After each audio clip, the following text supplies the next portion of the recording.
Hey guys, welcome back to Film Friday, and today we are going to go over our rough draft.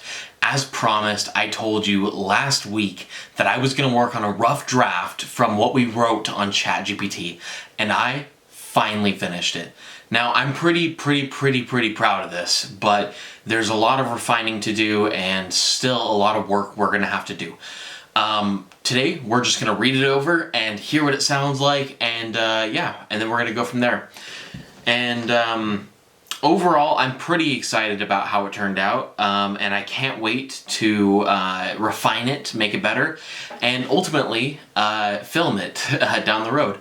That is still a ways out. We still need to make a shot list and storyboard and plan the visual effects and prep the gear, raise the money, and then eventually do post-production and book a theater and have our final premiere. But that's going to be a lot that we're doing. So we're starting out with the basics. Let's just read it over and see how we feel about it. Sarah, sitting on the floor with her canvas painting on the ground. She's painting a field with roses and a hill with the sun atop the hill. She's smiling, sitting there with her canvas, making strokes onto the canvas. She lets it dry. She goes to hang it up on the wall as she walks past her mirror and sees an ominous, strange, but familiar movement out of the corner of her eye. She looks behind her at the mirror, and she looks puzzled as she blows it off and hangs up her painting. She looks at it and smiles. She then turns around to go to clean up her paint supplies. As she starts collecting her brushes and drop cloth, she stands up and walks past the mirror, again seeing something out of the corner of her eye. She looks back at it. She stops what she's doing and looks at the mirror, giving it more attention. She is looking puzzled at her reflection. She moves her head left, she moves it right, and sees a delay in the mirror. Her eyes widen and she drops her supplies and gasps as she takes a step back, then covers the mirror with the drop cloth. It cuts to the next day with her cooking breakfast. She glances behind her as she's cooking and notices the mirror out of the corner of her eye. She stops cooking breakfast to walk over to the mirror. She then pulls back the drop cloth and sees a black sheet being reflected.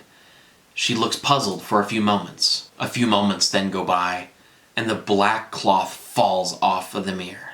Her eyes widen and she backs up. She runs to her computer and starts Googling, what could it have been? She keeps coming up with nothing, and then eventually runs across a Satanist blog page that is describing what she is seeing, and it talks about how she should be able to see everything, eventually even seeing her future. She slowly approaches the mirror again, hesitantly. She walks over to it, and it appears to be normal again. She is looking at her face, left side, right side, raising up her forehead, squinting her eyes, looking frightened.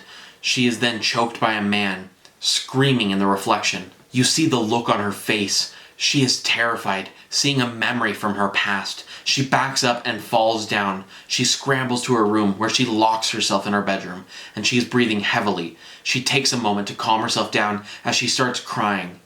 Later that night, now it's dark. She turns on the hall light leading down to the mirror. She is waiting at the end of the hallway, looking at the mirror. She is super hesitant and slowly approaches it. She sees the mirror, and she looks into the mirror. It's a man standing with flowers in it. She's confused. When he offers her the flowers, you see her smiling back at him in the reflection. You see a shot of them eating dinner and spending time together and growing old together. She seems happy with the mirror for the first time. She sees a reflection of this older man crying. She starts to look at his face, but she can't help but be confused with what she's seeing. It looks as if he's sitting in a church. You see a tear roll down his cheek as he pulls out a pocket square to wipe his tears away. You see in the reflection, it's her funeral, and her whole family's there. And there's a priest speaking. She looks speechless as she sees this unfold. She covers her mouth as she's speechless and can't fathom what she's seeing. She sees this man getting home to his house, and he's looking at photos of them together, spending time, laughing, and eating dinner together. He opens his medicine cabinet and pulls out Vicodin, and then takes the entire bottle, whilst holding her photo in his arms. He sits in his chair and passes away. Paramedics come and grab him and take him out of the home, when suddenly the mirror gets smashed. She had kicked in the mirror, shattered it. She stands over the shards of glass underneath her feet and she looks down at the reflection. The reflection in the glass seems normal. She then is seen assembling a new mirror and then taking a step back as she looks at it and notices that it's normal. She smiles and walks over to her canvas. She then is painting a photo of her and the old man together when they're old and in love. After you see what she's painting, there's a knock at the door. She looks curious, looks through the peephole, and there's a man with flowers. It fades to black.